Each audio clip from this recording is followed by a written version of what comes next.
বাংলাদেশকে আইসিসি যে 24 ঘন্টা সময় বেঁধে দিয়েছিল সেটি শেষ হওয়ার আগেই এই ভিডিওটা রেকর্ড করছি। মানে তারা 24 ঘন্টা সময় বেঁধে দিয়ে বলেছিল যে বাংলাদেশকে ভারতেই বিশ্বকাপ খেলতে যেতে হবে, কোনো বিকল্প ভেন্যু তারা দেবে না, নাহলে বাংলাদেশের পরিবর্তে অন্য দল, পরবর্তীতে যে দল আছে সম্ভবত স্কটল্যান্ডকে তারা ডেকে নেবে। আমি ধারণা করি বাংলাদেশ শেষ পর্যন্ত রাজি হবে না।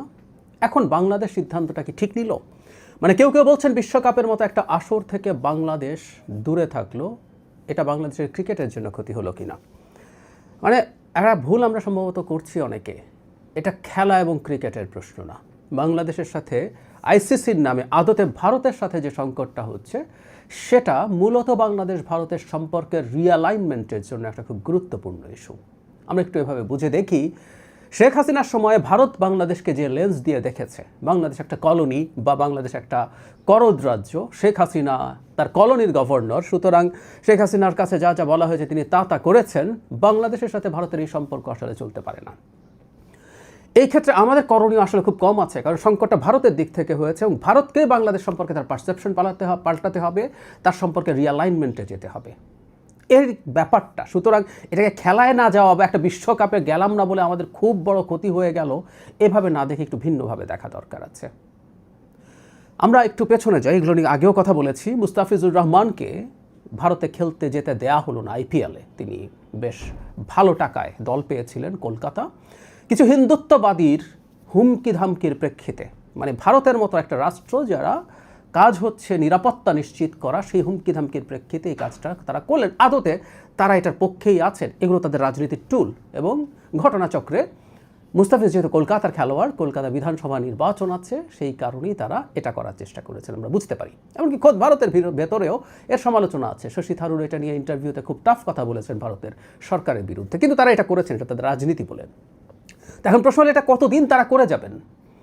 শেখ হাসিনার পতন এবং পালিয়ে যাওয়ার পর উচিত ছিল Bharat as early as possible বাংলাদেশের সাথে তার সম্পর্কে রিঅ্যালাইনমেন্টে যাবেন। কিন্তু ওই যে বললাম, ভারত তো আসলে একটা স্বাধীন সার্বভৌম দেশের সাথে কীভাবে এনগেজ করতে হয় সেটা শেখেনি। সে চায় এই সাবকন্টিনেন্টে সবাই তার কলোনি হয়ে থাকুক।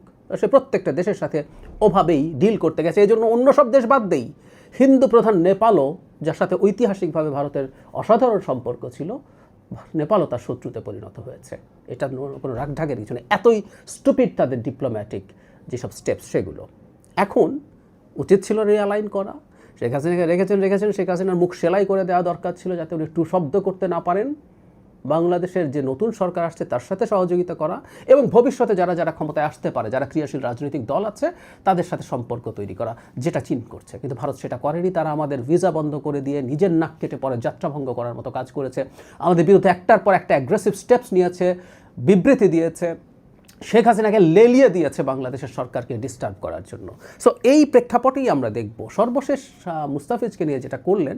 বাংলাদেশ সোফার যা যা প্রতিক্রিয়া দেখিয়েছে, এতে ভারতের কয়েকটা জিনিস আসলে শিখতে হবে, যে বাংলাদেশের সাথে অন্যায় অবিচার করে আগের মতো আর পার পাওয়া যাবে না। এবং আরেকটা কথাও খুব জরুরি, আমি তাত্ত্বিকভাবে যদি ধরে নেই যে সরকার খানিকটাও চাইছিল বাংলাদেশ টি-20-তে যাক।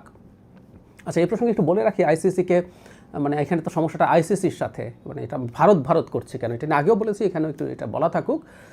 আইসিসির এই মুহূর্তে চেয়ারম্যান হচ্ছে অমিত শাহ ছেলে জয় শাহ। বুঝতেই পারি, ধরলাম সে না, মানে ক্রিকেট মানে ভারতের বাজার না থাকলে ক্রিকেট কোনো দিন সার্ভাইভ করবে না, এটা একদম সোজাসাপটা কথা। ফলে যেটা হয়েছে, যে দেশের চেয়ারম্যান থাকুক না কেন, ভারত যা বলে আইসিসিতে মূলত তাই হয়েছে এতকাল ধরে। সুতরাং এটা ভারতের সাথেই আসলে সংঘাত, এতে কোনো সন্দেহের কিছু না। আর তার উপরে এখন একেবারে ভারতের হিন্দুত্ববাদের টপ ফেসগুলোর একটা, মোদির পরে যাদের ফেস আছে, যোগী আদিত্যনাথ, অমিত শাহ ছেলে এখানে পদে আছেন। সুতরাং সংকটটা আসলে ভারতের সাথেই এভাবেই আমরা পড়তে চাই। আর সূত্রটা শুরু হয়েছে ভারতের মাটি থেকেই। এমনকি আইসিসি যে নিরাপত্তা নিয়ে রিপোর্ট দিয়েছে, তাতে দেখানো হয়েছে মুস্তাফিজ যদি দলে থাকে নিরাপত্তা ঝুঁকি বাড়তে পারে।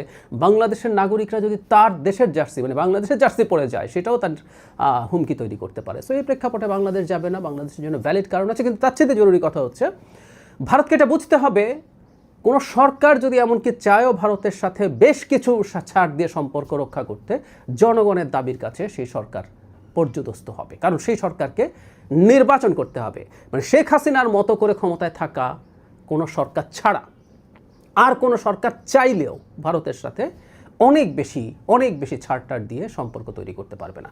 ভারতের সাথে মানে একটা বাইল্যাটারাল সম্পর্কে যেটা হয়, কখনো আমি ছাড় দিতে পারি, কখনো ভারত ছাড় দিতে পারে, সেটা হতে পারে, কিন্তু একতরফাভাবে নিজের মান সম্মান আত্মমর্যাদা বিকিয়ে দিয়ে হবে না। সো ভারতকে এই মেসেজ নিতে হবে বাংলাদেশের কাছ থেকে। আমি গতকালই একটা টক শোতে এই ইস্যুতে এসেছিল, তখন বলেছিলাম ভারতের সাথে বাংলাদেশের সম্পর্কে যে রিঅ্যালাইনমেন্ট, এটাকে আমরা সার্জারির সাথে তুলনা করতে পারি।